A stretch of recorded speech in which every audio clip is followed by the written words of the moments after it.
Hello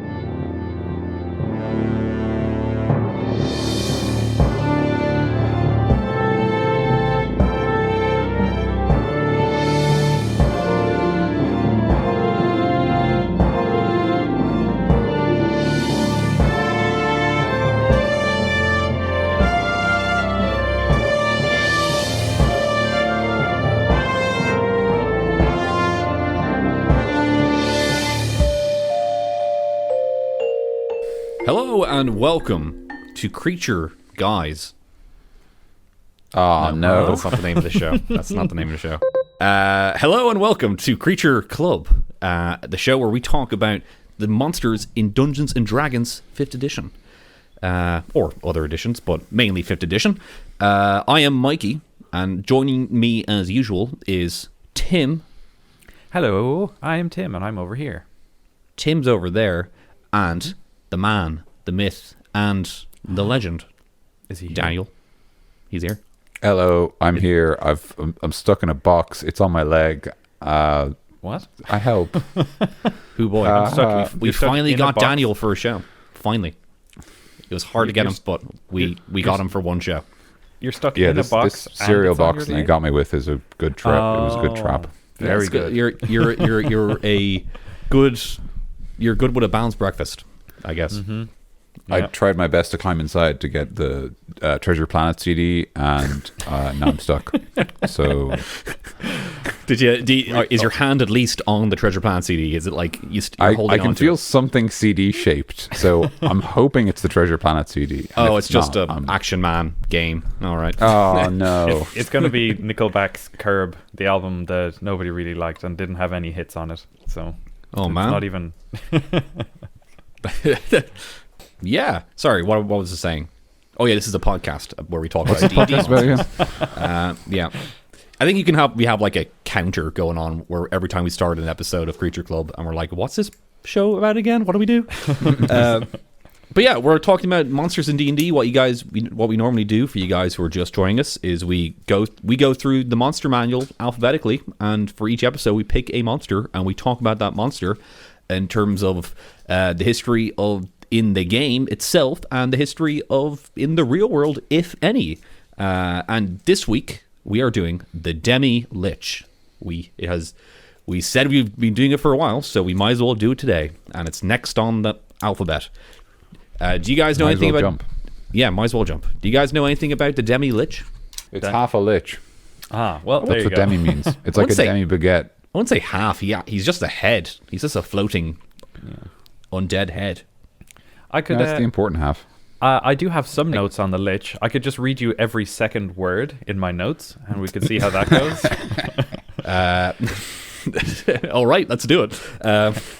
Old 4 has Frisian, Old Gothic, Lich, Graveyard. I can't believe he's doing it.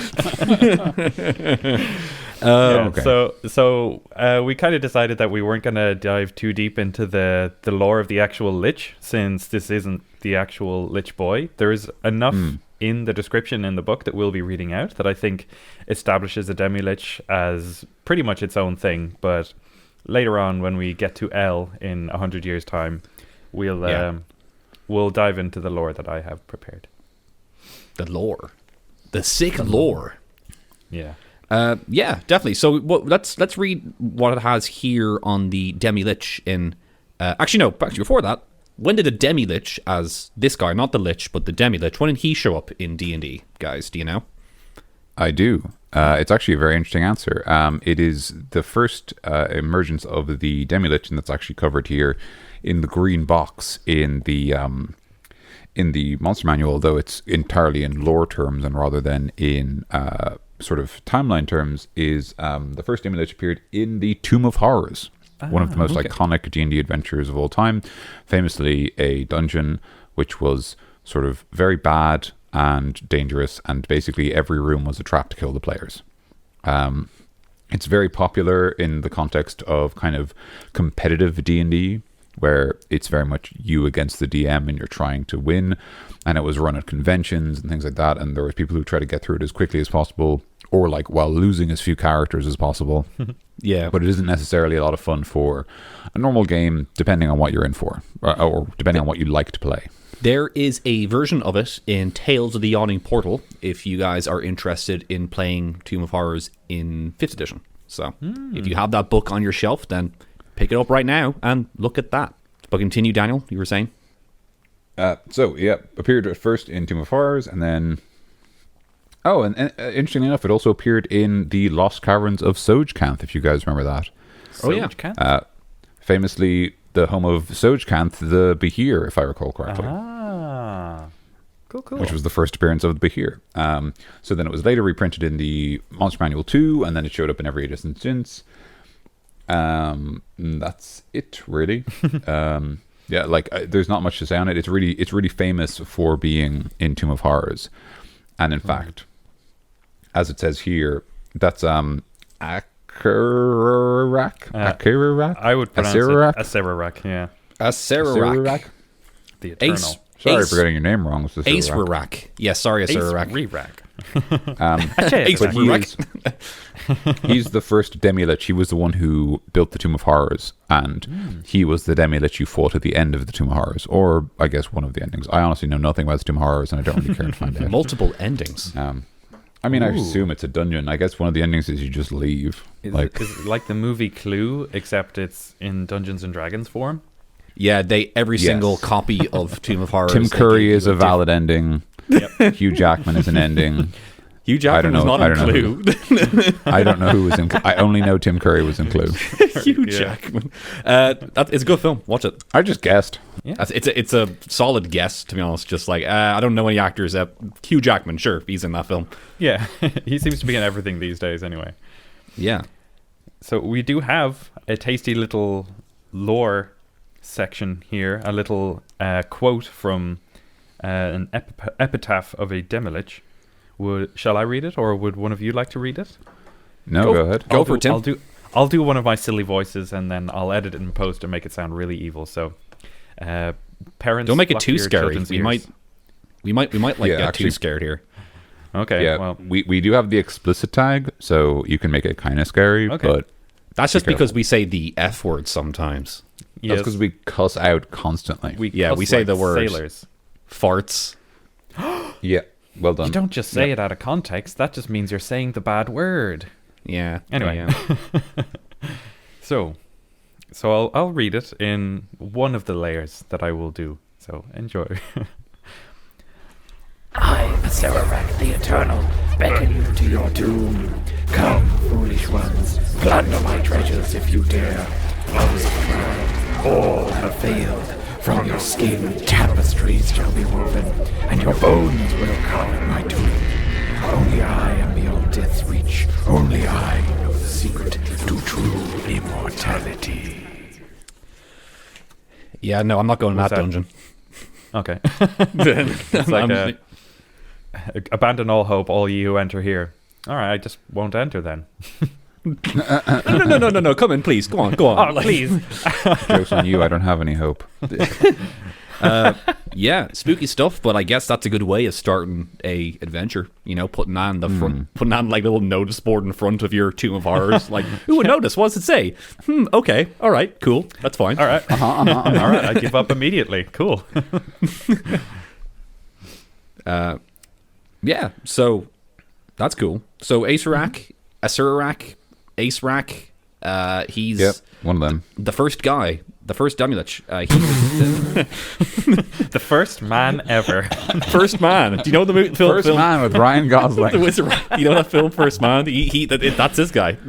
Yep, it's about the guy who made the Tomb of Horrors. Inspired by that character. Beautiful. Yeah, so cool. So that's where the Demilich started. So shall we read what's in this here? Let's go ahead and do it. I'll give that a go. I'll read the first paragraph anyway. The immortality granted to a lich lasts only as long as it feeds mortal souls to its phylactery. Is that how you pronounce that? Phylactery? Yep, perfect. Yeah, that was great. If it falters or fails in that task, its bones turn to dust. Only its skull remains. This Demilich contains only a fragment of the Lich's malevolent life force, just enough so that if disturbed, these remains rise into the air and assume a wraith-like form.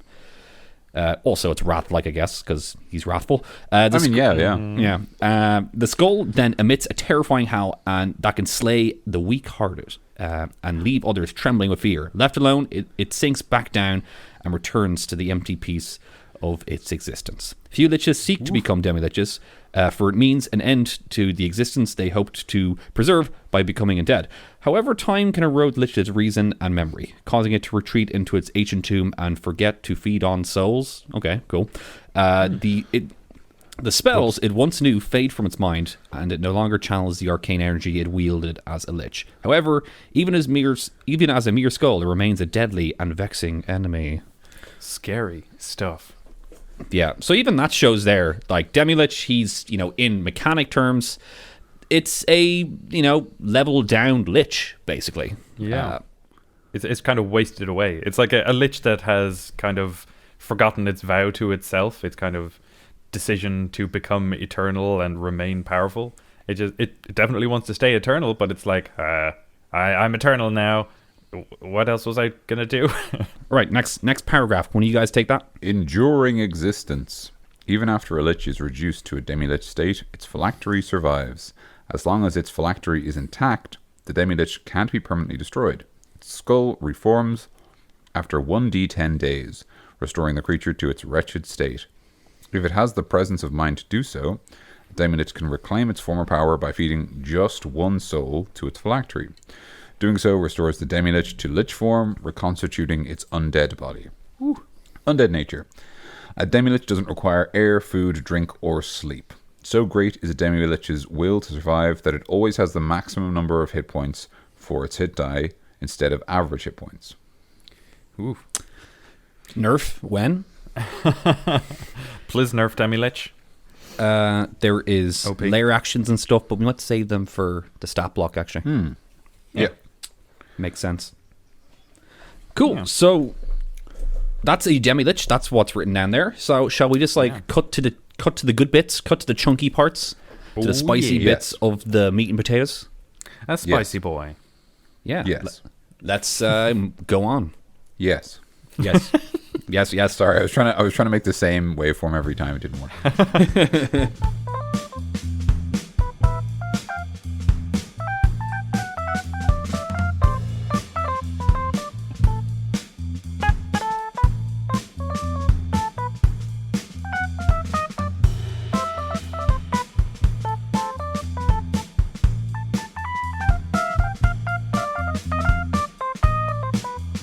Demilich.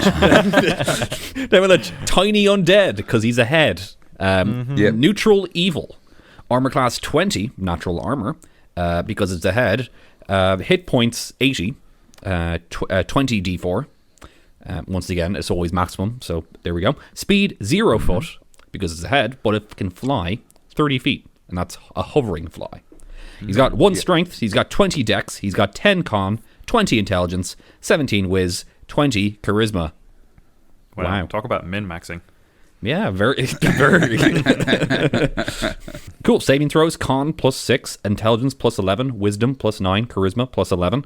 Damage resistances: bludgeoning, piercing, and slashing from magic weapons. Oh, interesting. Ooh. Yeah, haven't seen that one before. Nice, sneaky one, Demilich. Sneaky.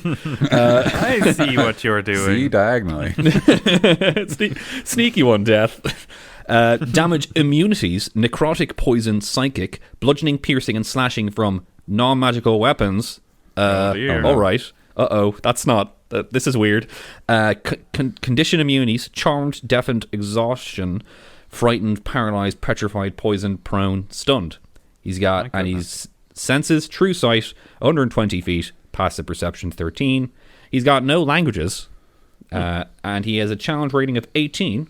And when you beat him up, you get yourself 20,000 experience points for you. That's quite good. Just to put in your pocket for your character. You can take that home to the bank. Yeah, do what he wants. So yeah, that's I think that's a very good stat block. I think, particularly his numbers. Like I said, talk about min maxing, but like for him to have that consistent stuff throughout. Like, he's an incredibly powerful like magic user in his life, so he would have presumably had the kind of 3 intelligence like abilities, like intelligence, wisdom, charisma, extremely high. And then for his dexterity to be so high makes sense, because he's this little floating skull that's just hovering around and just buzzing in your ear, and you're just slapping him away like, no, leave me alone, bad head. Yeah. And Bad head. Leave me alone, bad head. I like how consistent that is, because like this is what you like, that makes sense, I think, is what I'm kind of getting at. I think the reason he has resistances to magic weapons as well, by the way, is because of the fact that he has very little health. Yes. Given that he is a CR 18 monster, he only has 80 hit points, which is a lot less than a lot of other creatures. I mean, if I literally just open up a random page, the Basilisk, which is a CR 3 monster, as in, 6 times less? It has 52 hit points. Woof. So it has almost, it has most of the Demilich's hit points. So I think this is kind of a way of trying to curb the amount of damage that the party will be able to do to the Demilich. Yeah. Yeah. But what's the... What is the point of having having a resistance to that if you can just give it bump up the health? Like, is there... Like, what's the real reason for that? I think it's to get across the idea that, like, even though your swords are magical and they've been consistently hurting everything, like, this guy is something different. Like, your swords won't have the typical magical effect, and it's kind of spoopy. But you also know that he is just, like, an extremely weakened spirit. So, he should be able to go down within a certain amount of time, I think. And with a lot of his... a lot of its abilities are actually, like... again, reducing damage or regaining health. I think that it makes sense for him to have a low number, but like also a kind of a low cap, so that he doesn't just go fucking wild. Yeah. I like, as for why exactly he has so few hit points, I think the idea they're trying to capture is like, it's almost easy to like disperse him temporarily, but the phylactery just makes him actually immortal. Yes. And so you can kind of fight them off again and again and again.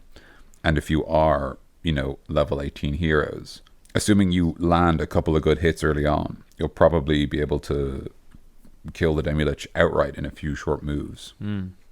But it has so many abilities that let it survive a little longer or regain hit points that you can kind of imagine it sort of almost having a very small hit point bar that it's like losing and refilling very quickly, rather than having like one big bar that you have to eat. Well, like, rather than having like a king size Mars bar, it's like infinite refills of fun size. It doesn't work. You don't really get infinite refills. You don't get refills for bars. Yeah, I'm sorry. It's like, instead of having a 2-liter bottle, having refills on like a cup. Yeah, of a fizzy drink. And someone else is trying to drink your drink the entire time. Go away! Stop! Someone with a really long straw from the table behind you is trying to steal your drink. That's You have just a milkshake. That's just bad. And I. That's just evil. That's pure evil, which is what they're trying to get across. I drink your milkshake, Dan. Sorry. No, that's all. I didn't bother getting to it. Yeah, It's fine. Then, And yeah. I just want to do the straw bit. But I also think that his his immunities and resistances make a lot of sense as well, because like for him to be just a skull, to be maybe not necrotic immunity, because necrosis does break down bone and stuff, because like the rest of him has broken down. So I might change the necrotic to just a resistance. Well, just for undead myself. generally resist or are immune to necrotic, though, because it's not death, it's undeath. Okay, it's kind of like, a necrosing of it's a killing of living flesh.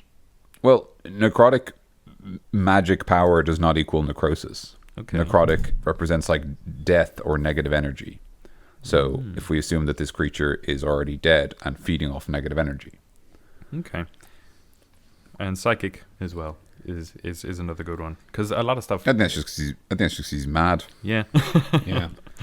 Yeah, you can't charm him I- either. You can't. Your bard can't flirt with him, so he's just going to sit in the back of the room and just have a look at you guys while you're just flinging swords at him.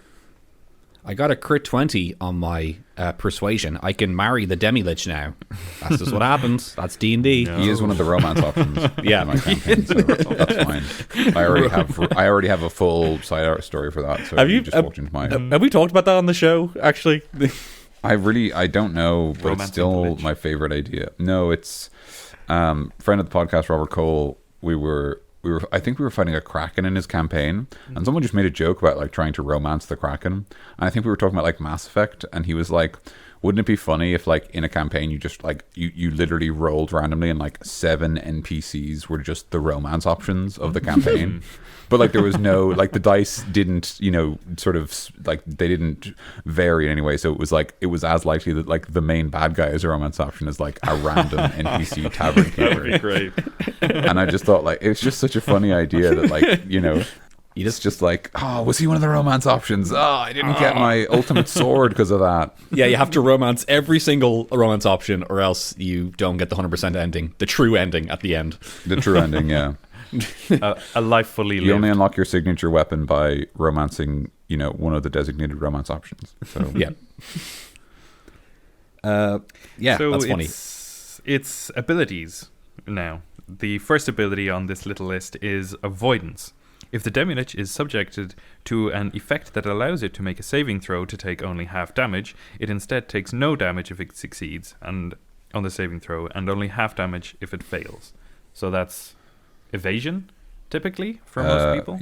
yeah, or evasion. I think that the rogue and the someone else has. Yeah, I think they gave it to someone else in Xanthars as well, because I think the rogues typically I are feel the only like- ones to have it. Yeah. Yeah. But yeah, so that's basically evasion. That is, you only take damage if you fail the saving throw, and you only take half damage if you fail, and you take no damage if you pass.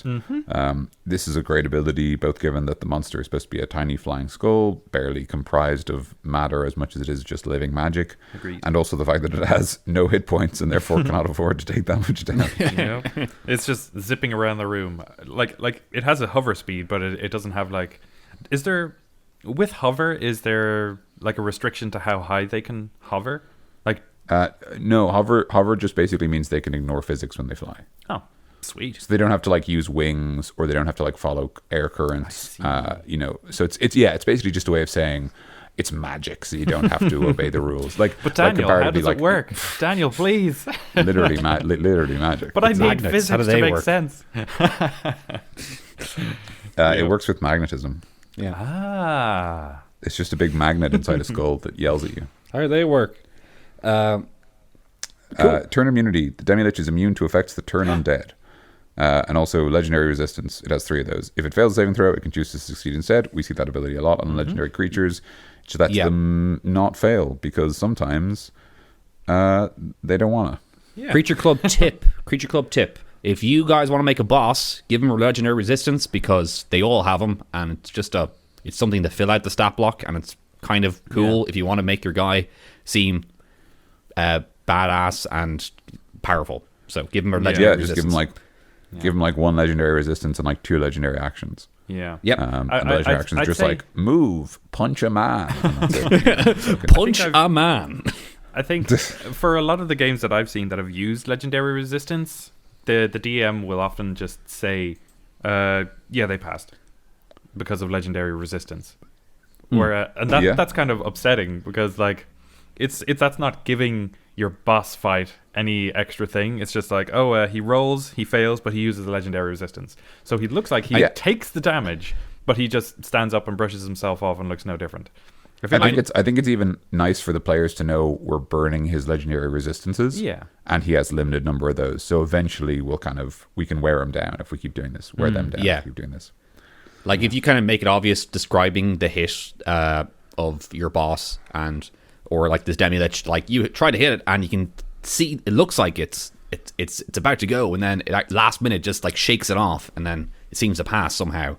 So just kind of describe it and make it obvious. So like, they're doing something else to pass now. So it's not their nature to do it. They just have this cool passing ability. yeah, Their willpower lets them defy the fates. Indeed. when they're fighting, their IQ is over 1 million. And the rest of the Actions. time too, because they got 20 intelligence. Yeah, that's true. Actions: Howl. Howl. Awooga. Awooga. Recharge 5 to 6. The Demilich emits a blood-curdling howl. Each creature within 30 feet of the Demilich can hear the howl. Who can hear the howl must succeed on a DC 15. I can hear the howl.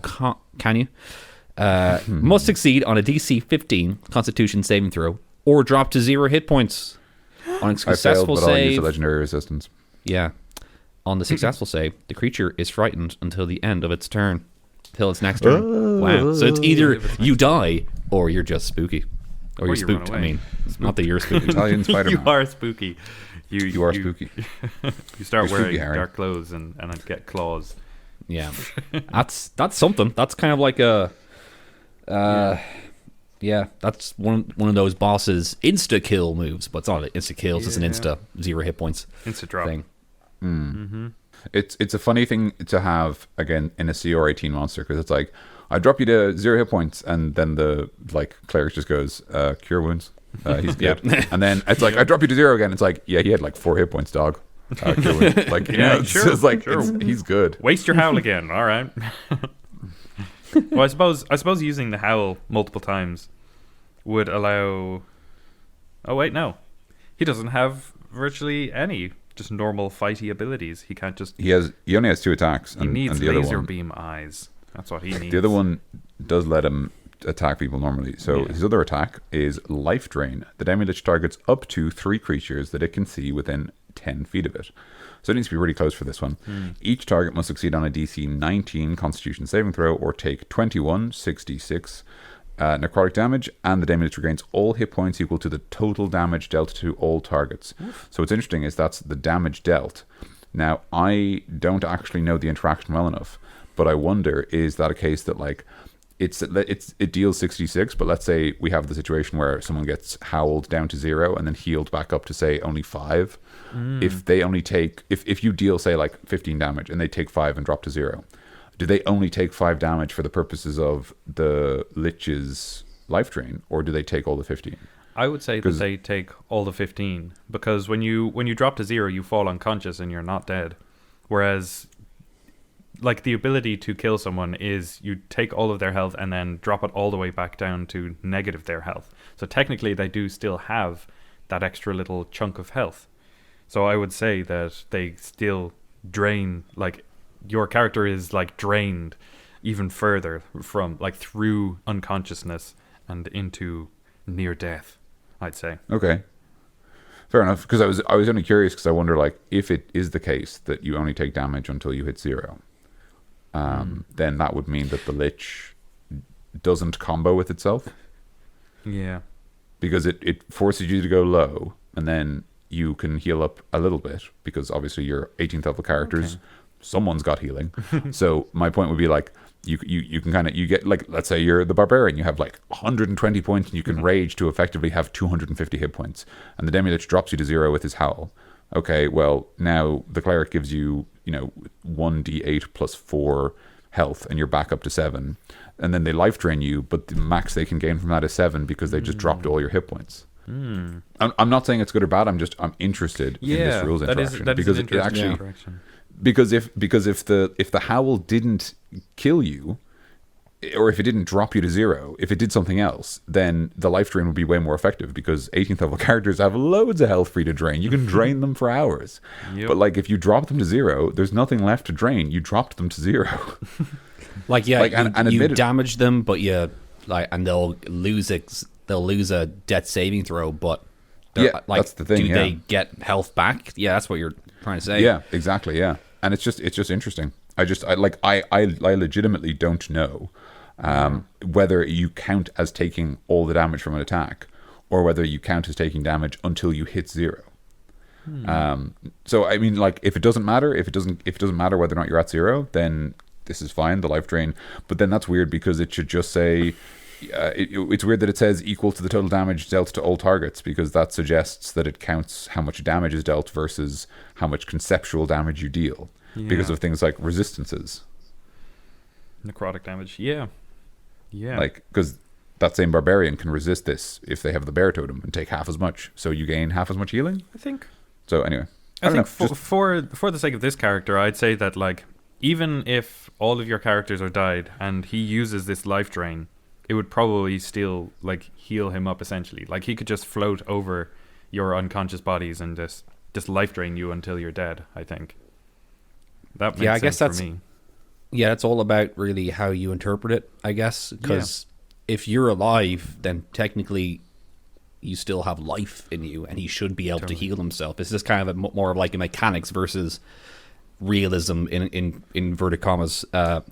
Like, you just kind of, I guess you just, whatever you think you should do there, go for it. Because doesn't seem to be any actual rule on it, because it's kind of a strange situation. As you mentioned there, Dan. It's just an interesting.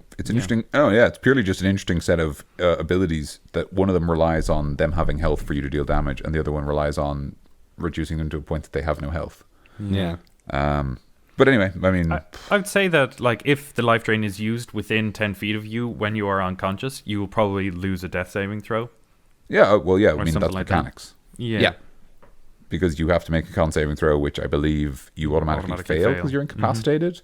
Although you might not. I don't know if that's just strength and dex. You might still get a saving throw as long as you're alive. Maybe. I think you do. I think it's you automatically fail strength and dex saving throws when you're incapacitated. Okay. Let me And you can have a still look here, take- guys. Let me have a Go look. off Yeah, for you it, check your DM screen. But I think it is a case that you would still get a con save if you're unconscious. Constitution, because your constitution is kind of how hardy you physically are. Like Yeah, and it's also like the idea is like if you were poisoned, your body could still resist the poison if you're unconscious. Unconscious, Yeah. incapacitated, can't move or speak, unaware, drop anything, fail, fall prone, fail strength and dex saves, attacks against you have Yeah. advantage. So yeah, it just says strength and dex. So yeah, so you'd still Okay. make the con saving throw. cool. Yeah. So that's hilarious. The idea that the unconscious person could just pass the saving throw by like Yeah. a roll, and then it's like, oh, I didn't get any help from them. Well, Move on to the next guy. It also has legendary actions. Legendary action. The Demilich can take 3 legendary actions, choosing from the options below. 1 legendary action can be used at a time and only at the end of each creature's turn. The Demilich regains spent legendary actions at the start of its turn, just like every legendary action thing ever, as far as I can tell. Yep. The first one is flight. The Demilich flies up to half its flying speed, so it's a dexterous little movie boy. The next one is cloud of dust. The Demilich magically swirls its dusty remains. Gross. Each creature within 10 feet of the Demilich, including around a corner, must succeed on a DC 15 Constitution saving throw gets or be around blinded until the end of the Demilich's next turn, so it gets all up in your eyes. A creature that succeeds on the saving throw is immune to this effect until the end of the Demilich's turn. What? So if you get dust in your eyes once, Or be Or if blinded, yeah. then you'll be blinded. But if you get it out, then you'll be immune forever from dust in your eyes. Yeah, if you Well, close until your the eyes end of once. next turn. Yeah. That's gross. Just sort of just generally. It Yeah. just throws its like It literally like it gets its bits up in your eyes and you can't see. And it's like, come on, man. Well, there I want your is- femur in my eyes. Yeah, there is grosser monsters though. There's grosser monsters out Correct. there. Energy drain. But very few of them use their own remains against you as a weapon. That's true. Yeah, that's true. That's true. Energy drain costs 2 actions. 2 legendary actions. Each creature within 30 feet of the Demilich must make a DC 15 Constitution saving throw. On a failed save, the creature's hit point maximum is magically reduced by 10, 3d6. If a creature's hit point maximum is reduced to 0 by its effect, the creature dies. A creature's hit points maximum can be restored with the Greater Restoration spell or similar magic. Cool. Interesting. Another insta-kill or possible insta-kill spell. Sort of a slow drain, yeah. Yeah, And the final one is Vile Curse. The Demilich, this one costs all 3 of the Demilich's legendary actions, so if it did this, it couldn't do anything else. The Demilich targets one creature it can see within 30 feet of it. It's interesting, all its abilities have a range limitation of 30 feet or less so far. Yeah. The target must succeed on a DC 15 Wisdom saving throw or be magically cursed. Until the curse ends, the target has disadvantage on attack rolls and saving throws. The target can repeat the saving throw at the end of its turn, ending the curse on success. That is a fucking bummer of a curse. Yeah. I don't want to be cursed. You have disadvantage on saving throws, but good news, you can repeat the saving throws. Oh, what do you mean you keep failing? Why is that? I wonder why you keep failing the saving throws to resist the curse that gives you disadvantage on fucking saving throws. That is I can't think of any reason that might be a problem. disadvantage on attack rolls. Yeah, jeez.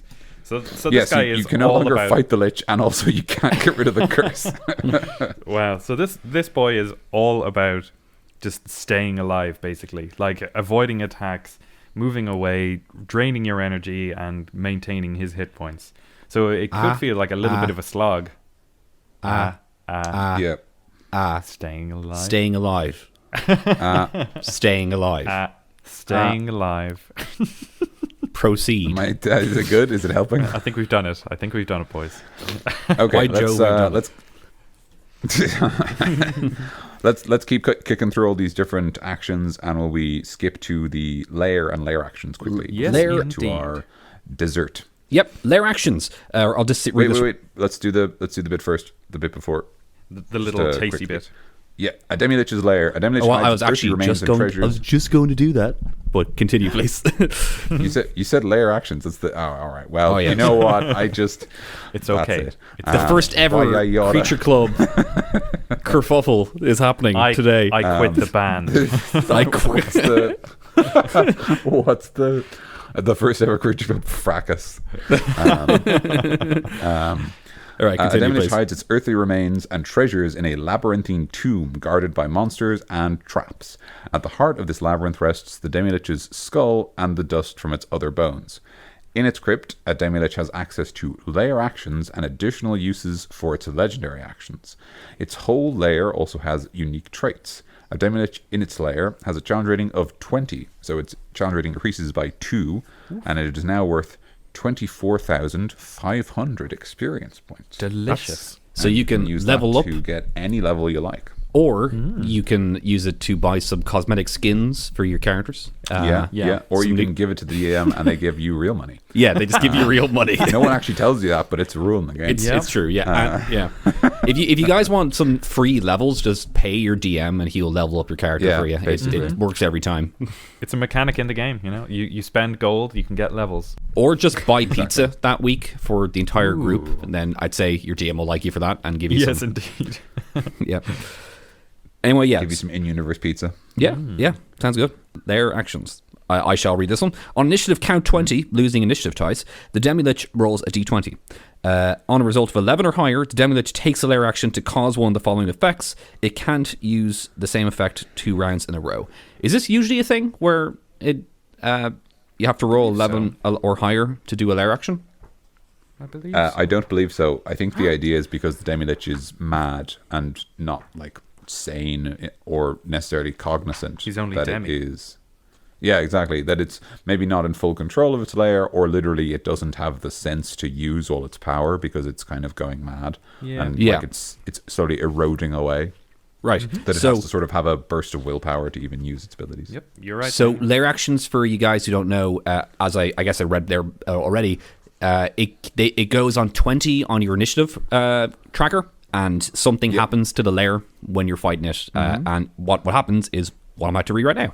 1, the tomb trembles violently for a moment. Each creature on the floor of the tomb must succeed a DC 19 dexterity saving throw or be knocked prone. So kind of like a quake goes on. So that's pretty cool. The Demilich targets one creature it can see within 60 feet of it. An anti-magic field fills the space of the target, moving with it until initiative count 20 on the next round. Interesting. Whoa. Get rid of the wizard in your party. Take him out. That breaks concentration as well, which is hardcore. Oh, yeah, true. That's true, yeah. It's a big deal.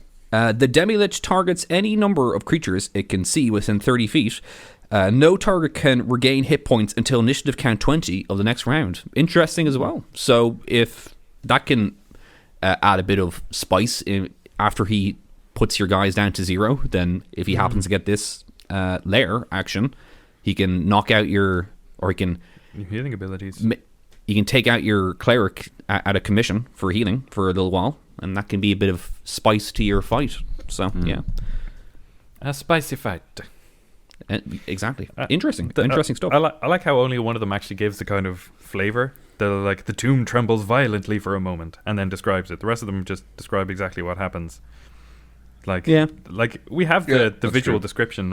We have the visual of the Demilich here with the skull with the 2 emeralds in its eyes, and I feel like you could just give like a 1 or 2 line description for each one of those things that happen. But maybe they're just leaving it up to the DM to describe how it happens. Yeah. I'd agree with that. I think the idea is that like because like each Demiliches are probably going to be led up to a bit as an encounter, so you could probably decide based on what kind of Demilich they might have been if you decide this kind of thing. Then you can sort of say like, well, their anti-magic field looks like this, or it looks like this, or blah blah blah, or whatever. Yeah, you could probably even establish some of that previously in the layer. Like you could have that's true. That'd be cool, actually. some anti-magic beams just shooting out of places to like you just see these crystals embedded in the walls, and just suddenly anti-magic stuff comes out. That could be cool. Pew pew. And then finally, layer traits. Layer A Demilich's cakes. tomb might have any or all of the following effects in place. The first time a non-evil creature enters the tomb's area, the creature takes 3d10 or 16 on average necrotic damage. Monsters in the tomb have advantage on saving throws against being charmed or frightened, and against features that turn undead. That's pretty good, actually. This is cool. The tomb is warded against magical travel of creatures the Demilich hasn't authorized. Such creatures can't teleport into or out of the tomb's area, or use planar travel to enter or leave it. Effects that allow teleportation or planar travel work within the tomb as long as they aren't used to leave or enter the tomb's area. Oh, I like cool. that, actually. That's cool. That's very cool. I was just going to say that the first one there is very funny because I can just picture, let's say in your setting, you like to have all the dungeons and stuff already filled out, and you kind of have like an open world game going on, and your players start out level 1 and they're walking down and like, oh, there's a dungeon there. All right, cool. They walk in and they're like, they're level 1. They're like, all right, cool. And they enter the dungeon and like, oh, and then he just dies die. instantly. Roll new characters. Roll the characters, guys. Like, what? Most What happened? cruel DM. It's in the book, man. It's in the book. Yeah, that's You like, should have brought your You're in for a 10-foot pole or scare. something. beware. That's great. You're in for a scare. like- Yeah. That's cool. for the Do, do, DM do, who do. like hardcore writes down exactly where everything is, and he's like, should I put the Demilich's lair there? They won't go near it. And they're like, all right, you want to go into this lair? All right, well, you're all dead now. How do you feel? Yeah. Right. So that's Indeed. the stats. That's the stats. So shall we move on to the award-winning dessert section of our podcast? We've never won any awards. We never know, but I'm just gonna say it. Oh, Yeah. okay. Well, all we right. are Yeah. award winning in our hearts. And in the yeah, hearts we've of our listeners. yeah. So let's do it. Not meat and potatoes, meat and dessert time. What? I don't know. I don't know. I'm just trying to help, please. okay. This is a train wreck. Worst podcast. This is staying in. This is Blurst. absolutely staying in. Oh yeah, definitely. Yeah. It's all staying in.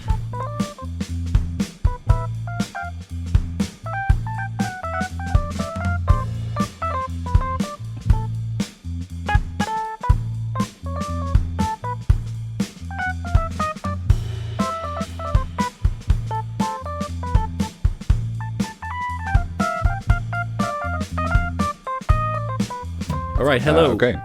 Welcome. I hope you enjoyed your dinner, and now it's time for your dessert. That's like the most casual Christopher Walken impression I've ever heard. Was that Christopher? I didn't mean for it to be. Hello, this is Dessert Town. Dessert. God, I'd love for Christopher Walken to be involved in this project. Yes. Someone get him on. He's Someone probably get up him on for the it. horn. He's He's a real somewhere over workman. I here in have a lot of America, respect for that. so I'll get in contact with him if I can. Yeah, good. Just write him a letter or something. Yeah. Will do, Yeah, that's it. dear Mr. Walken. Half a lich. What would you do with half a lich in your campaign? Well. Will we do the normal fight first? I apologize. I got excited. Yeah. Okay. In a white room with a Demilich. Walking down the road, roll on the counter table, one demi-lich. Bam, you're fighting it. What are you going to do? What's happening in this fight? Dum. I like the stupid imagery of that, where you're just walking along and then this skull just floats over and you're like, oh, look, a skull. And then he howls and everyone dies. Just the idea that he keeps laughing the whole time he's fighting. It's like, what is that? What's happening? I think I had a nightmare like that once. That's that is really like the DM, like, I'll put it on the random encounter table, but I don't think they're ever gonna fight it. That's just no one. I never roll these things, and you just happen to once get Demilich level 1 characters, bam, they're dead. Yeah, just hardcore committing to the mechanics that you've built into the game. Yep. Cool. So challenge rating 18. So that means 4 level 18 characters will take this guy on evenly. Is that right? Basically the yeah, I think so. Yeah, the rule of thumb. Yeah. Or I suppose they have to be 20th level to take on the lair. Or of course you can have lower level party members face a higher CR, but it just means that it's more dangerous. So if they were level 18 and they fought a level 18 enemy, that would be equal. And then, for example, if a level 18 party took on Demilich in its lair, which would make a challenge rating 20, that'd make it, I think, deadly, I think is the measure. When it's 2 higher, it's deadly. Like 1 higher is challenging, 2 higher is deadly, and I don't know if it goes any higher than deadly, actually. But yeah, so it would just be a bit tough. I think there might but be I mean, that's suicidal. fine for a boss fight. Yeah. There might be a suicidal There might level be. where you're just like, I'm level 1 and I want to fight Lich. Yep. We'll go for it. You'll That's die like though no once challenge you rating enter in the game. Yeah, once you enter his lair, he'll be dead though. Bah. Yeah, Unless you're walk in good. the No, front if door. you if you're evil, that's fine. Oh yeah.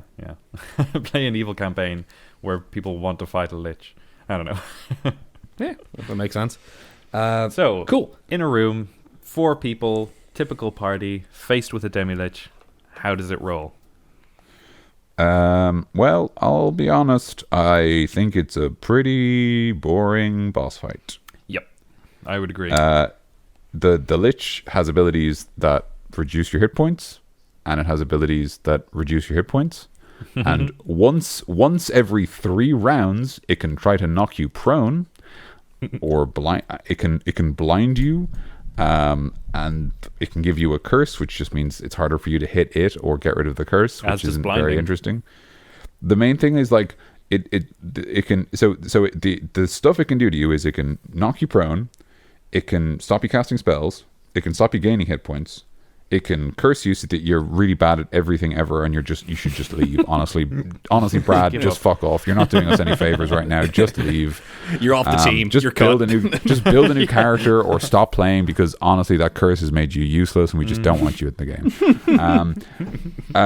So that and it can blind. So it can blind you, it can knock you prone, it can give you a curse that makes you bad at everything. And that's basically it. Other than that, it can just hit you to Also- deal damage. It can get rid of all of your health all at once, and it can reduce your hit point maximum, but that's just dealing damage with more steps involved. Like, Yeah. it's just dealing damage, except it takes a bit longer to matter. Yeah. Also, It- on the other... sorry, continue, Tim. No, go ahead. I was going to say on the other side of the spectrum with it, where you are going to be a level 18, or even with its lair, possibly level 20 to take this guy on evenly. When I think about that kind of high-level play, I'm picturing about...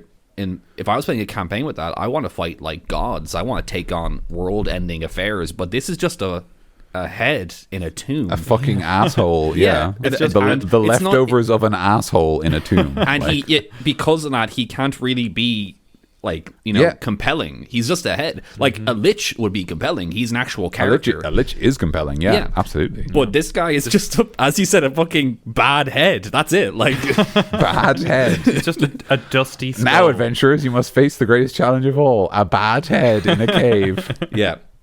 And if no I was such playing thing Tomb as of, bad if I was playing Tomb of Horrors, then I would want probably something a little bit more cool as my final boss at the end of it. I would. Yeah. I went through this like really hard dungeon. I lost so many characters, and at the end, I want to fight like Tiamat or something. Yeah.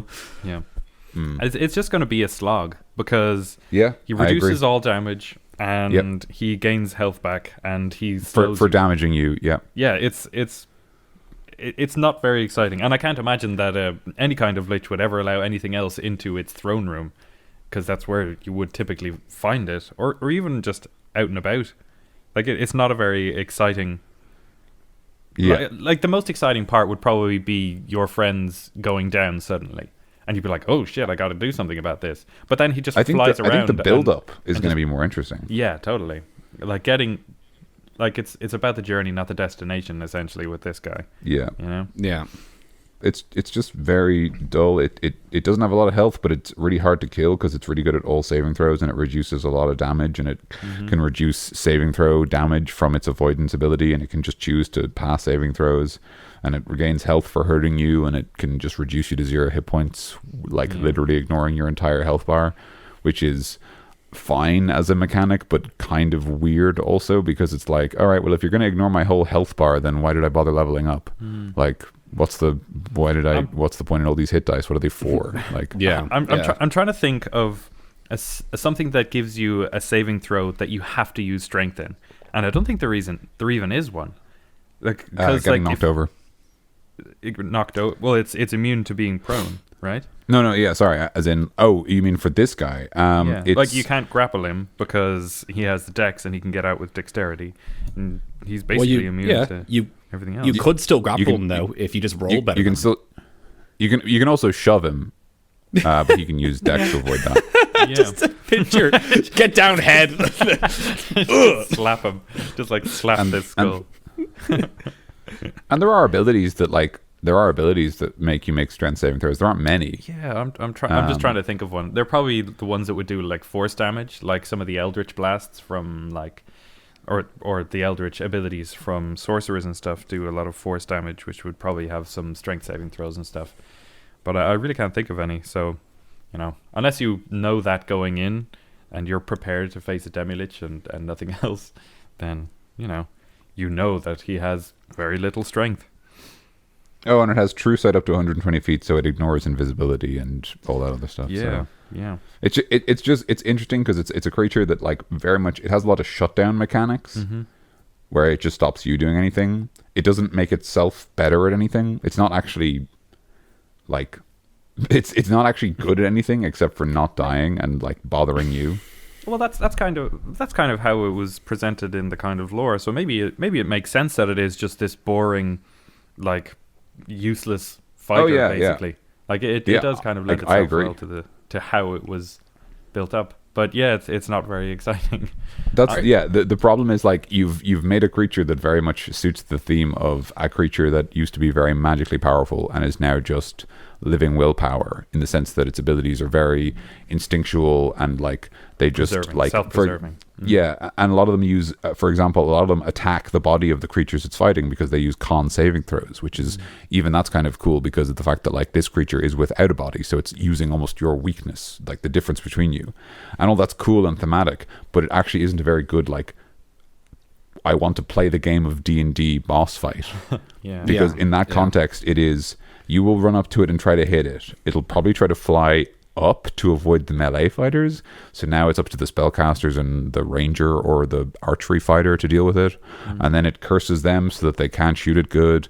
And then it life drains everybody, or it just howls and knocks the wizard unconscious. And then it makes the wizard unable to regain hit points with Slayer action. Yeah. And like, none of that sounds very interesting. It just sounds like I'm not letting the party play the game.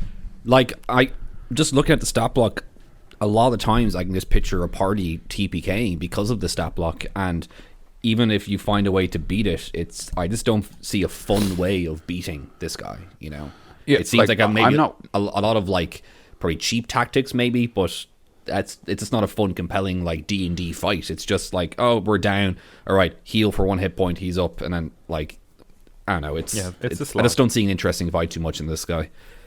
Yeah, I totally agree. Like, I don't know if I'm worried about TPKs because I'll be honest, I've never run a campaign above like 10th, 15th, 10th to 13th level.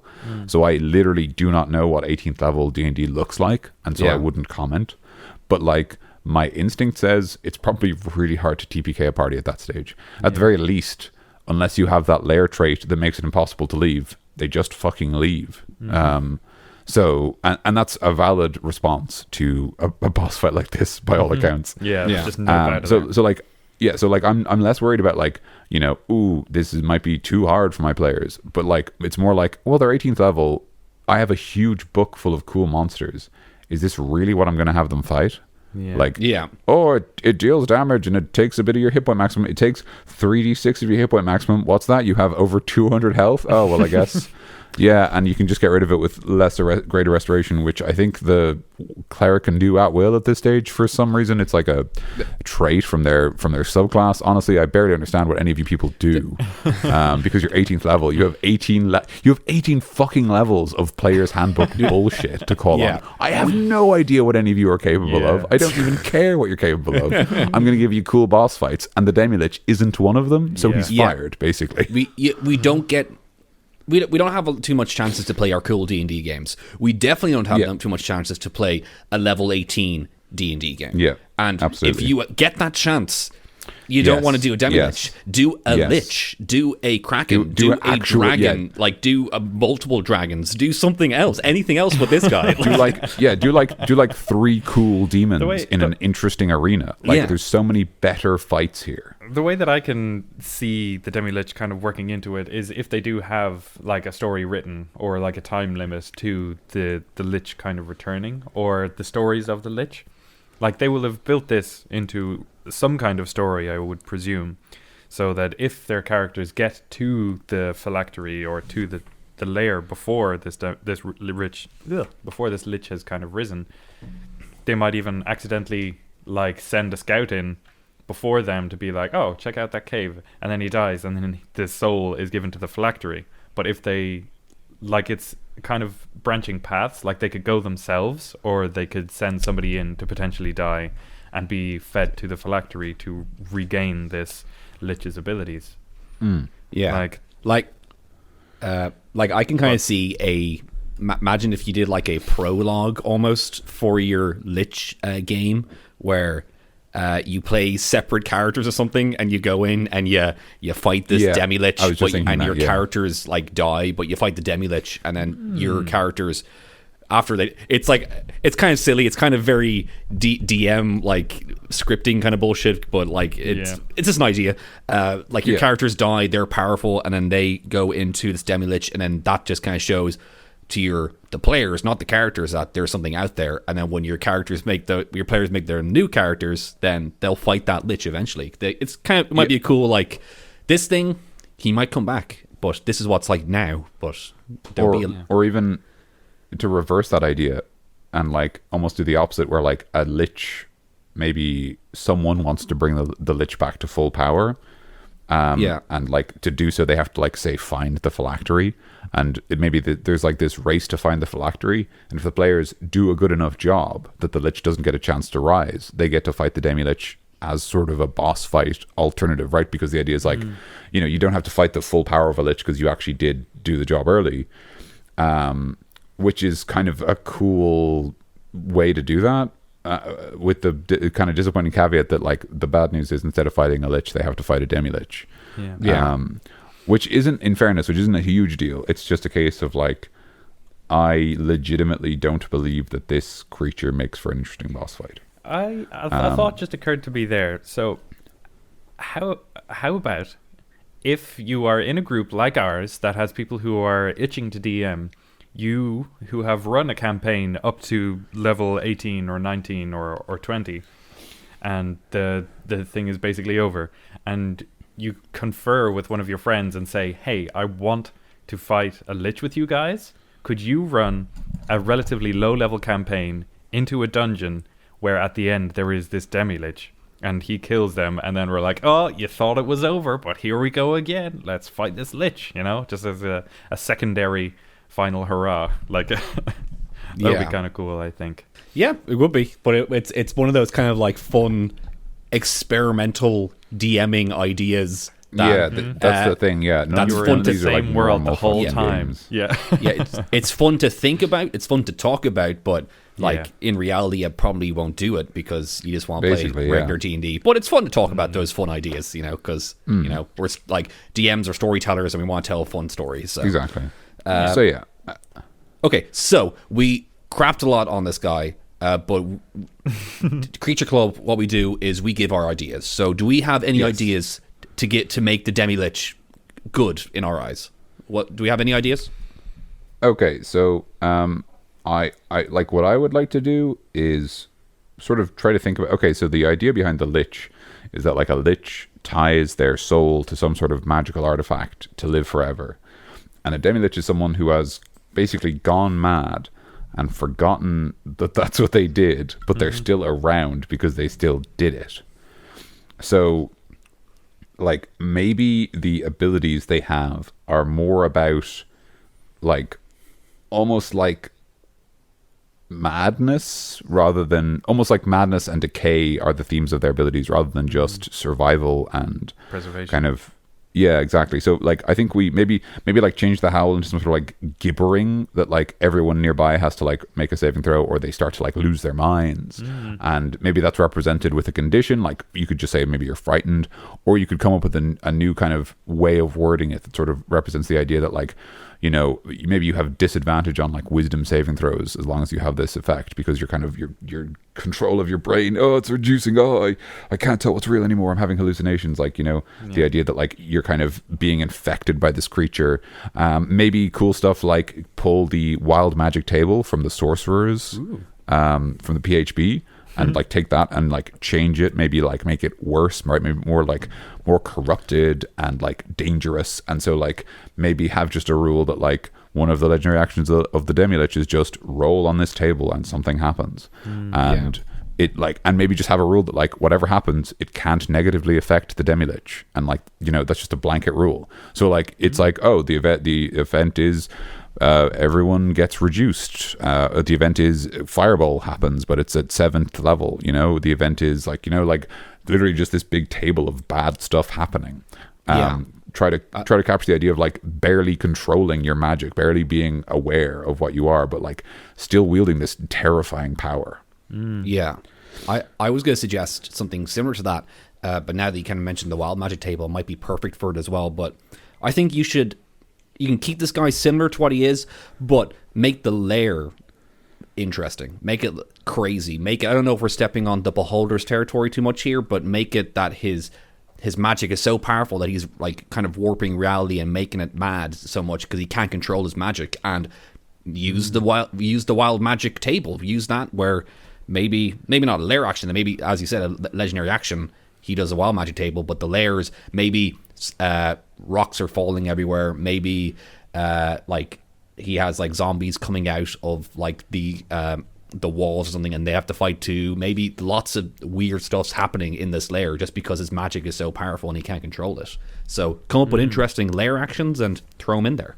Because so far it's just like an earthquake, anti-magic field, and you don't gain hit points. Like that's just adding to his. You can't do stuff on his stat block. Like keep the stat block like that if you want. If you really want to keep it like that, but make the lair actions, the lair and the actual arena of the fight like crazy. Make it interesting, and then that can be a fun fight. That's my idea anyway. So. I think we did come up with some pretty cool ideas back in the Beholder episode, so it might be worth revisiting that if you want to have a little bit of inspiration for something like that. Yeah, or kind of one of the things that the Demilich and the Lich, neither of them really do, as far as I recall. I'm actually going to double check as I'm talking. But neither of them, interestingly enough, even though they are like, in a way, not necessarily, obviously up to interpretation, but in my opinion, they are like one of the most iconic undead creatures, right? Despite that, they don't necessarily have a lot of abilities. I'm just confirming that now. Yes. Okay, so despite the fact that both the Lich and the Demilich are kind of iconic undead creatures, neither of them have abilities that interact with other undead. The Death Knight's sort of more in that wheelhouse. That's kind of their thing. So maybe give the Demilich abilities that focus on the idea of like their whole tomb is infected with decay, and like maybe it's full of shadows or some other kind of spectral undead to represent it. Like specters and shadows, they're both kind of low level, I think, but even that idea of like these kind of insubstantial undead filling this tomb, and like, you know, the shadows stretch until they live and pull themselves from the wall and chase you, and like that sort of idea, like again, we're playing on those themes: madness, death, decay. And they're all kind of feeding into the fact that like the whole tomb is full of these terrible creatures. Yeah, and it would make sense for that, because the Lich would, or the wizard who wanted to become a Lich or just become immortal would have probably studied quite a bit of the old necromantic abilities, and like run experiments on other things to see what he could do with them. So maybe even coming up with some weird undead, because, you know, you have the classics in this, which are all great. But coming up with like weird mutant ghosts kind of thing mutant goats. That's what I'd Yes, suggest. mutant goats. Yeah, I love it. Yeah, definitely. Yeah. Absolutely. Another idea I have is, I think, bring him down a level, bring him down a couple levels. Because, as we said, I just don't feel this is an interesting 18th level boss fight, but it might be an interesting level, 9th level, or 8th level, if you just bring him down and really show that, like, this guy is weak, he's looking for power, but, you know, if you guys are level 8, level 9, level 10, then it might be a fun fight then. But, like, right now at level 18, I just, you know, I don't find it interesting. But so maybe nerf him down a little bit and have him as a lower level fight. It would make sense for him to be that, like, he's definitely way underpowered from what the actual Lich does. But I think that he's only a higher challenge rating because of the threat of the potential rise of another Lich. Like if you do have this guy at like level 8 or 9, and you know, like, he eats a single soul, then a Lich of challenge rating 21 appears, and you have to run away very fast. Which maybe could be a more cool souls. campaign. Stop eating those souls there. Well, souls. it doesn't just have to kill them. It has to feed the Absorb soul them. to its phylactery, which means that it needs to both know how to do that and know where its phylactery is, which are both things that a Demilich could have forgotten. Yeah. Because it never specifies that it does know how to do that anymore. And if a clever Lich with its high intelligence score decided to make that a very difficult and arcane process for whatever reason, or just found it had to be a difficult and arcane process, then it might be difficult or impossible as a Demilich to perform that process again. Okay. Which you know, might just be a convenient way of basically making it impossible for the Demilich to regain its lichdom without interference from another party. If you were going to pursue that undead idea, I just want to give some actual mechanics to people, just in case this is something that interests them. I'd say maybe add an ability to the life drain that, like, they can give it, that maybe it's an area of effect instead of 3 creatures, but if it hits friendly creatures like those shadows, maybe it just gives them a couple of temporary hit points instead. Nice. Which is good, because obviously shadows and other things like that at this level, at 18th level, they're going to be like a pushover for your party. So giving them something like a little bit of a shield or whatever is pretty handy.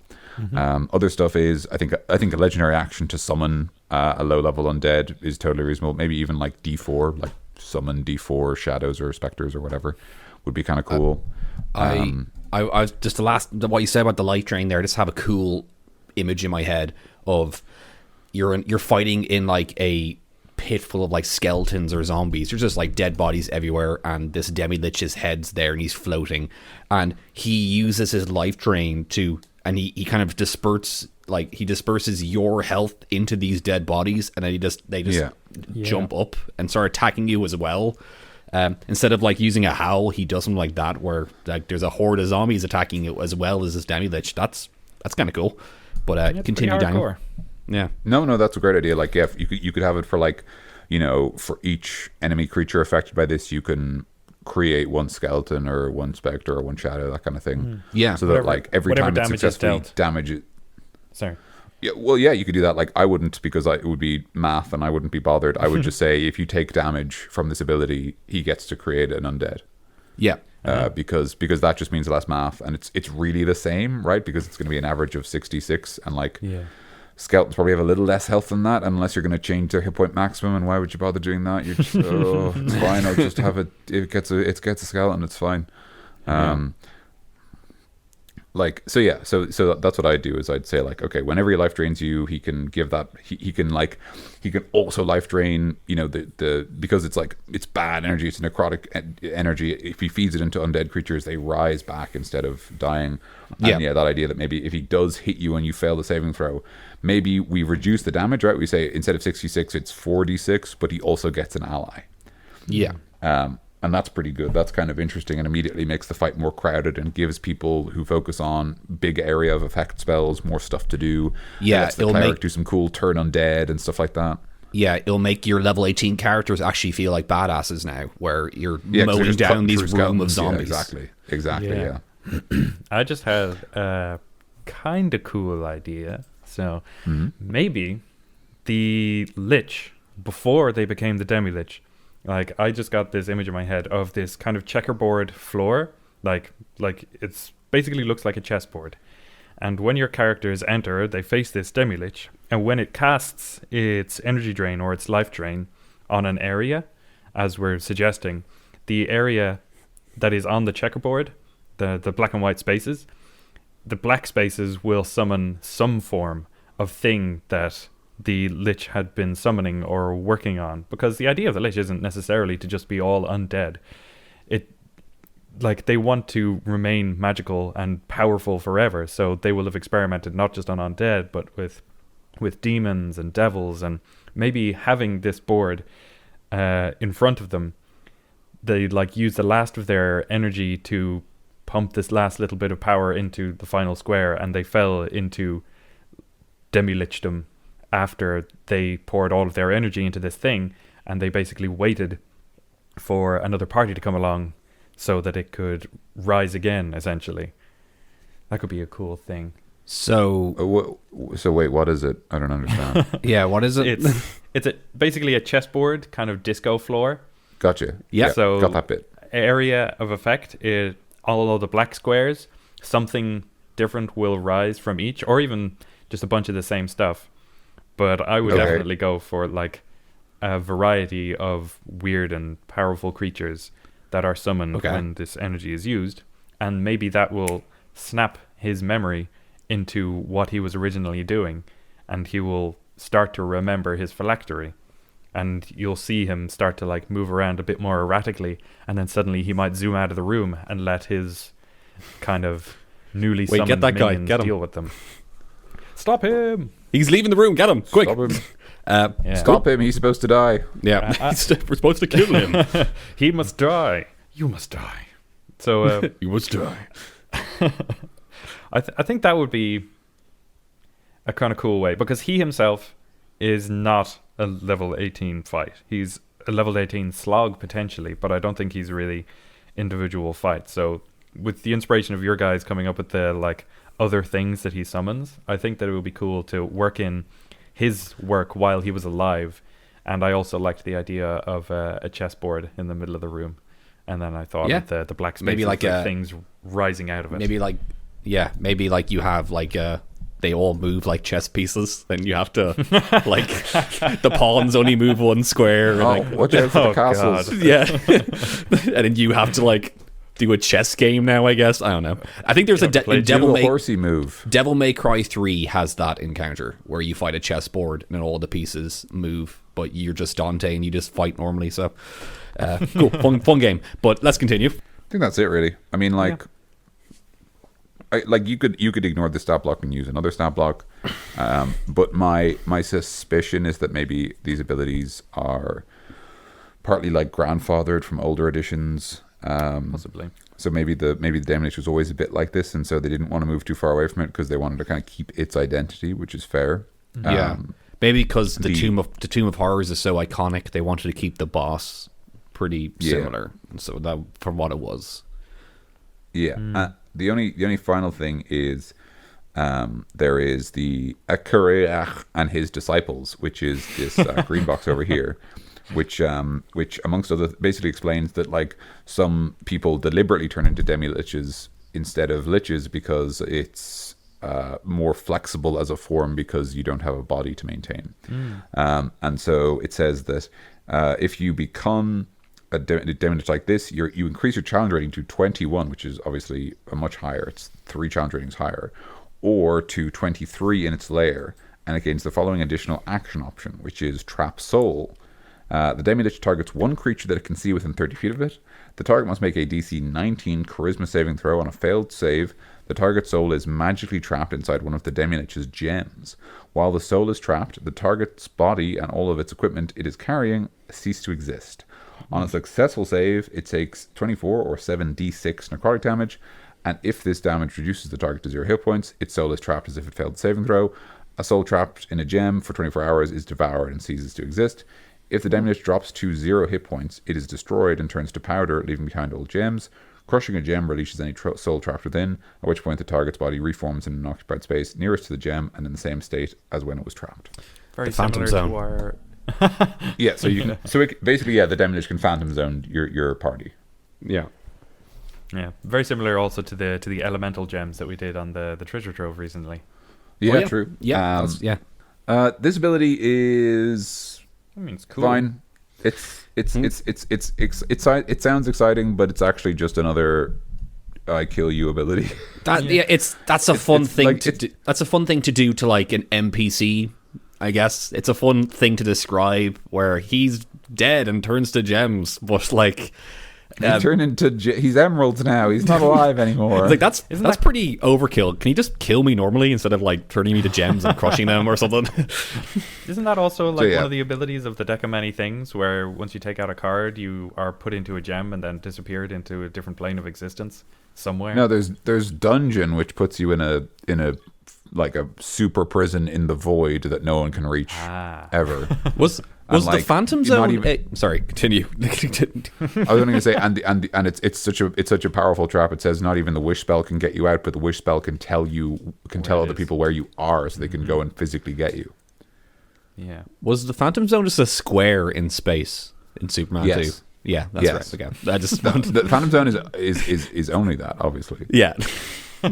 It's remember, DC, it's not a dimension, it's just a zone. It's literally like, it's like a sort of residential zone or a commercial zone. It's just a very small area. Yeah.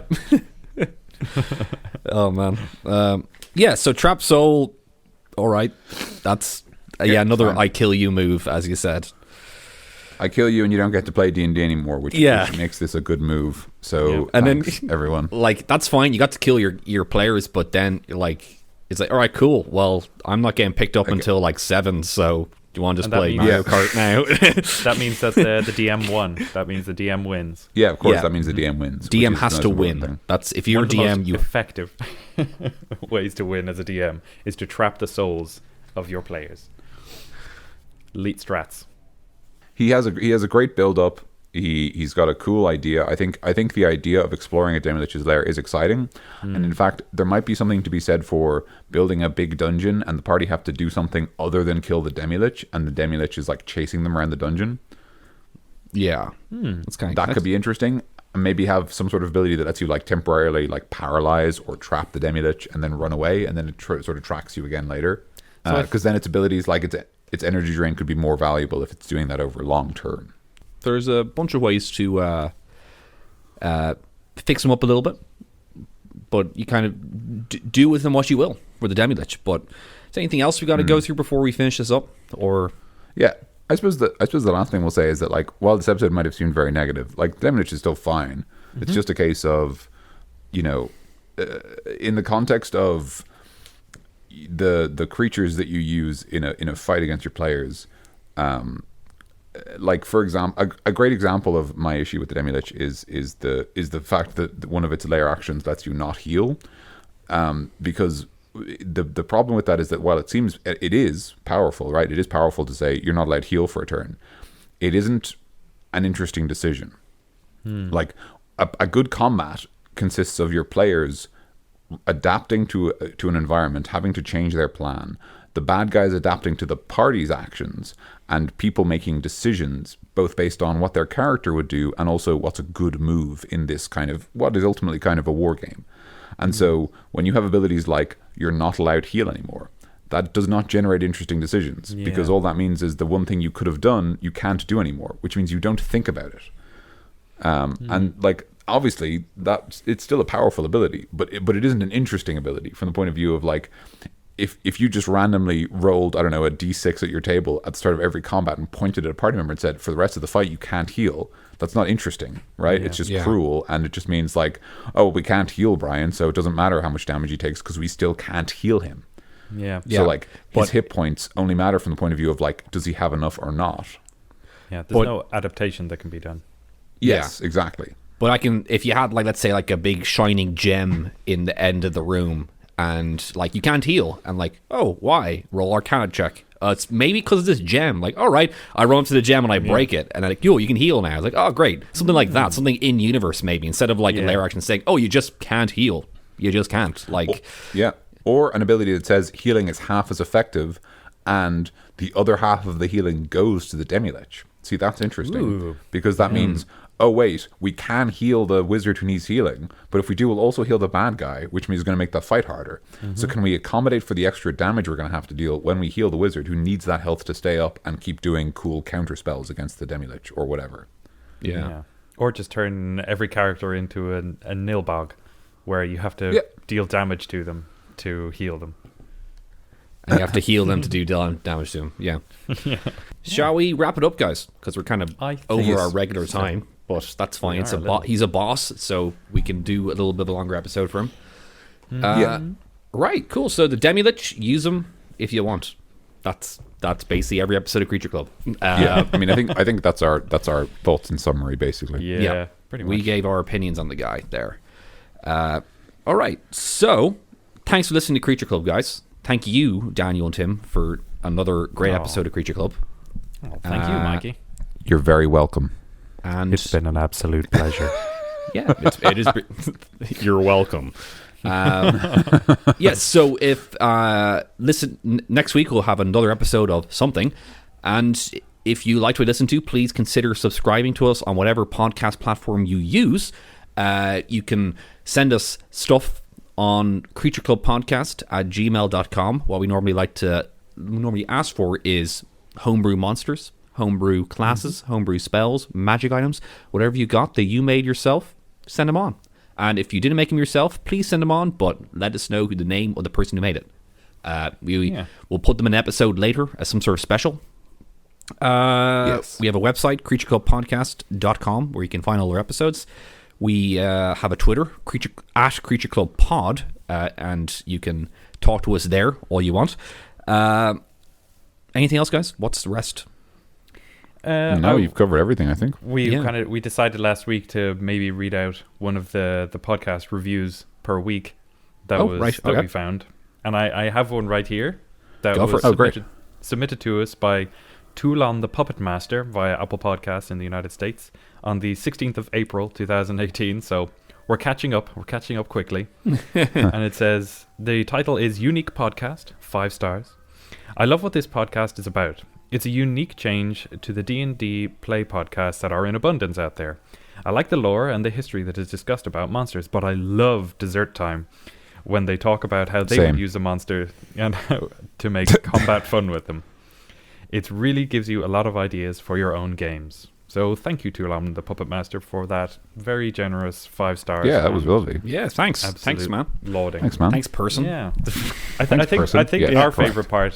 favorite part is probably Dessert Time as well, because like that's where we get to kind of flex our muscles. Like I love researching and looking into the lore about stuff, and like I love hearing about like the way that we like while we are doing the meat and potatoes. It just is there a What? I think there might be an ice cream truck outside my building right now. Oh, dude, you gotta get ice cream. ice cream. Actual We'll be Right back, dessert. guys. Goodbye. Can we do like an on-air ice cream buy? I just love that you're just like, wait, hold the please do fucking not- phone. Please don't harass the ice cream man. Hold the fucking phone. Is that an Anyway. ice cream man outside? Fuck this podcast. I'm getting that. There are more important things in life than the podcast that you are very proud of. Yeah, no, But just yeah. ice cream and an ice cream man. But yeah, Dessert Time is a lot of fun. It is us sharing with you our thoughts. I mean, we share them throughout, but Dessert Time is where we get to lean into what we really think. Yeah, I Yeah. come up with some of like my favorite ideas for D&D just by talking to you guys about these monsters, just like on the fly, or we just say, "Wait, that's a cool idea," and then I'm like, "That really is a cool idea. I want to do that." But now it's documented on the internet that I have an idea in my head, so it's never going to be a surprise, or unless people don't listen to podcasts, which plenty of people don't listen to it. So Well, the good news is we just do enough episodes and then people forget that it was ever in the podcast. yes, good idea. I think Good that idea. this podcast also is like we're basically proof that collaboration with other DMs and talking stuff out makes you come up with cool ideas. Like even if they're Yes, not yeah, necessarily very cool much. to the other DMs, like it is a creative process to build whatever you are building. So like Totally. Like talk to your friends and like listen to them and talk through ideas, and you will come up with some really, really cool stuff. Yeah, like DMs Absolutely, out there, totally. collaboration is actually very worthwhile. If you just hang out with your mates and just you're talking, chilling, whatever, playing some Mario Kart, playing some Halo 2, playing some Halo 2 blood match, death match on Blood Gulch. Why can't we reference normal games? What's wrong with us? Magnums only. Slappers only. Slappers only. Plasma you whip out your on. Pikachu N64. You put on GoldenEye. No one knows how to use the controllers anymore. The game's kind of broken and weird. The game isn't actually very good after all this time because, you can't judge old games by modern standards. And if you guys just chill out with a couple of beers or whatever. Multiplayer Minesweeper. And yeah, exactly. And just talk about D&D. It's great. That's like my favorite thing to do ever is just talk about D&D and my ideas. And then sometimes... Basically the reason we started this podcast. Exactly, yeah. I was like, I like talking about D&D. Can we just do a podcast about that, please? Like, can we just do that? Yeah. So that's what we did. Yeah, and if you talk about it to your friends and they come up with ideas, you feel... You kind of realize the best idea is them, I think. So... Yeah. Give it a go, guys. That's true. You probably already do it, but if you don't, give it a go. Absolutely. Yeah, and if you're kind of maybe you, I think we've said this before, but if it is the case that you don't necessarily have a lot of people around you who you play D&D with, just invite someone you're good friends with, because you will always be surprised how many people are just up to try it. Yeah. Because we're currently in a golden age of D&D, which is great in the context of it's being played by more people than ever. It's getting more diverse and better represented, and like it is. I think it's fair to say a lot of people in our age group, even if they don't know how the game works, has at least heard of it. Things like Stranger Things, and I mean, unfortunately, things like Big Bang Theory mean that people know what and IT crowd. And Community actually did a really good episode on it, and I think the IT crowd did a good episode too. But I haven't seen the IT crowd. It is good. No, wait, I have. It's very good. Yeah, yeah. It's the one where they do like the therapy session in Universe. It's so good. Yeah, I fucking love that so much. But yeah, so like people at least understand what like that these games exist and broadly what they look like, and like honestly, if they get an invitation, they'll probably agree with it out of sheer curiosity if if they're comfortable with that kind of thing. Yeah, the amount of people who I've met and they just said, I said, oh yeah, I my D&D is like my main hobby. I play that all the time. So many times they've either said I played it, I like it, or they say I've always wanted to try that most of the time. I've always wanted to try it. That is such a common expression. Yeah. And then they literally, and in fairness, that might just be partly politeness, but yeah. But if you invite them then and they come, then that means they're there. So like, yeah, absolutely. If you make it, they will come. And I believe that it actually is a game for everybody. I think everybody can. If it's the right game with the right DM. Anybody can enjoy D&D or just role-playing games. I actually would agree with that. Yeah, not necessarily specifically D&D, but I think that is true. I think if you find a good group, a good table with people and you enjoy their company, I think everyone can play the game, and everyone's game is going to look different. Not everyone's going to have the classic Tolkien-esque sword-swinging fantasy, but that's fine. Not everyone's going to have the high maths, like tactics-based game. Yeah, tactics-driven games. Yeah, exactly. Yeah. And maybe not everyone's going to have like the high role playing, like we're all theater kids acting now kind of game either. So it's just finding the right absolutely. Yeah, and whatever way you play D&D, as long as you're enjoying it and everyone else at the table is enjoying it, you're not stepping on someone else's toes. Yeah, it's fine. Like there's no wrong way to play the game. Because it's just fucking playing pretend. With your mate. It's such a stupid game, guys. It's literally the stupidest game. Why do we do this? It's just playing pretend, and there are some rules to make the playing pretend seem more fair, and that's literally the entire game. Yes, and say that to the people that are interested. Say it's like playing pretend, and there are some rules, and that's it. Yeah, it's like, and it's based like there's rules there, so you can't just say shield, infinite shield. You can't hit me now. But like, no, you only get like 2 of those shields a day. Sorry. It's probably a little easier than Monopoly if you've ever read the entire rule book for Monopoly. So yeah. All right. So cool. That's our little. Your class is like your hotels. Sorry. Right. So that's been our get everyone to play D&D part of our podcast. That's been our fearsome propaganda. Yeah. Yes. Great. So, guys, once again, thank you so much for listening. Join us next time for whatever the hell we're doing. We're going to try and figure out what we're going to do with demons and dragons and all that stuff, because there's a lot of them in each one. But because there's just a lot. Yeah. There's a lot, guys. Just bear with us for that one, but we will figure something out on what to do with that. But next week will be an episode of something. It'll be us. It'll be either the three of us or a combination of the three of us. You won't have a stranger come in and just like, hello, I'm Dave. I'm the new guy. Hello, I'm Bill. Where's my three boys? Well, who's Dave and Bill? Cool. So, person. Thank you so much for listening, guys. I've been Mikey. I have been Tim. And I've been Dan. Stay cool, please.